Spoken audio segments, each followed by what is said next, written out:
today to continue our series on circles of influence with the Kansas State University's Department of Continuing Education. And today we are with Diana Temblador, and she's going to give us a little information on her circles of influence.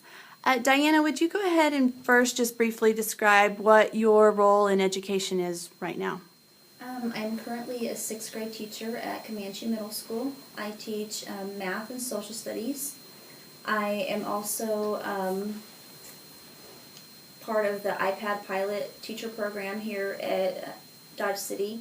I am currently serving on the committee that builds the Common Core units that we're trying to implement now in our district, so that's kind of my role as of right now. Diana, what people or influences guided you into the field of education? For as long as I can remember, I've always wanted to be a teacher. However, as I was about to graduate, that didn't seem like it was going to become a reality for me, just because of financial situations and personal situations going on at that time. I actually had a co-worker who learned of the Synergy program, which is a branch of the BESITOS program here in Southwest Kansas, and she put me in contact with Martin Segovia out of Garden City, who gave me more information about the BESITOS program as far as me wanting to be a teacher and being bilingual. He felt that that would be a good program for me to try to get into. And I ended up applying for the BESITOS program. It was a Synergy branch, though, here in Southwest Kansas, and I got to stay here where I'm from, where I was living and working, and still attend classes through K-State. However, they were non-traditional classes where we had instructors here at Garden City Community College, and I was able to get my bachelor's degree through that program. Go ahead and tell us a little about your entry into the education profession. Well, as I was going through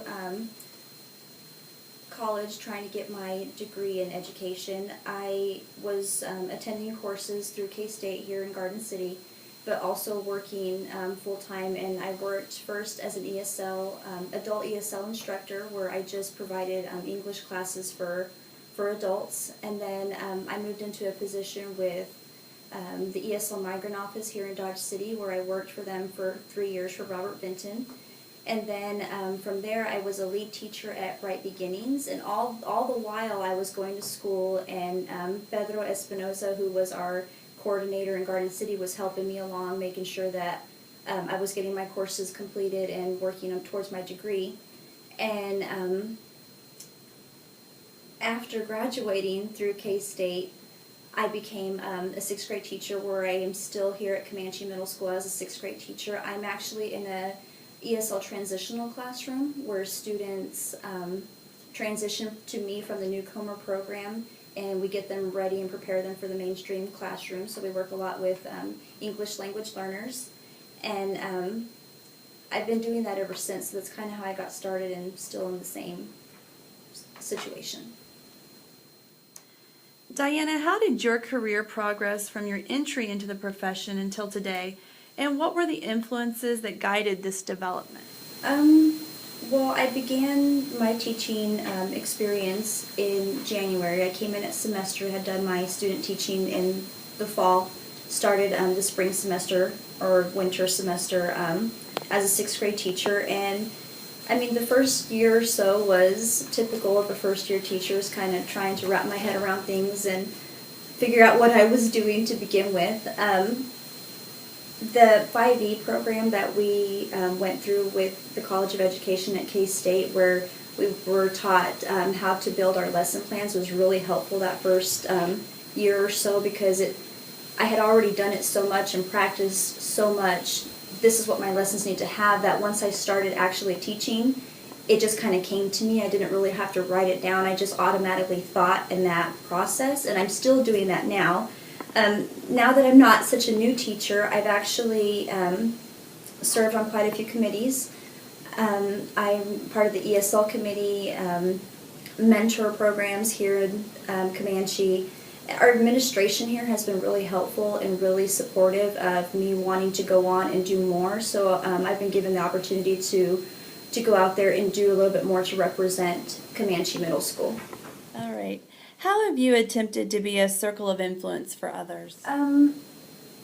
As I came out of the BESITOS program, I knew a lot of people that had the same dreams that I did of becoming a teacher and not having necessarily the funds to do it or the support to do it. So just amongst friends, several of my close friends actually went through the second round of Synergy out here in Southwest Kansas, and I actually teach now with one of them who went through the program after I did. So I've just kind of tried to give them my experiences and let them know what, any questions that they have, what they need to do to fulfill what they're trying to do. I've also been a mentor several years here in our district, where I've mentored new teachers and kind of helped them through the process of getting into the education field. Another major thing that I have done is the Dodge City Educational Leadership Academy. I recently completed that program through K-State as well, and I now have my master's in educational leadership, and so I've kind of because of that, I've been put in the role of being a leader within my building, and I've been given a lot of opportunities to be a leader in the building where I can help influence others or lead them in the right direction or help them with different ideas. Well, Diana, it sounds like you've had a lot of educators that have influenced you. What advice would you offer to those considering education as a profession in finding their own circle of influence that can support by serving as a positive role model? I think the major thing is to find a mentor, somebody to kind of help guide you through the process, somebody that has already undergone the process as well or gone through the same situation. It's also good to ask a lot of questions and just be aware of the different things that you need to do, the different steps that you need to take to get where you want to be. Through this process, I didn't have just one mentor. I had several throughout the journey, and it's just constantly asking questions, finding that person who can help you get through the situation. So if you can find somebody to mentor you and help you through that's the biggest thing, I would think. In what ways, if any, have members of the Kansas State University community served you as a personal circle of influence? In the beginning, when I first started working towards my bachelor's degree with K-State, being out here in Southwest Kansas, we weren't really able to get to campus or see how those traditional students made it through their courses or worked towards completing their degree. So out here we had several different individuals who helped guide us through that.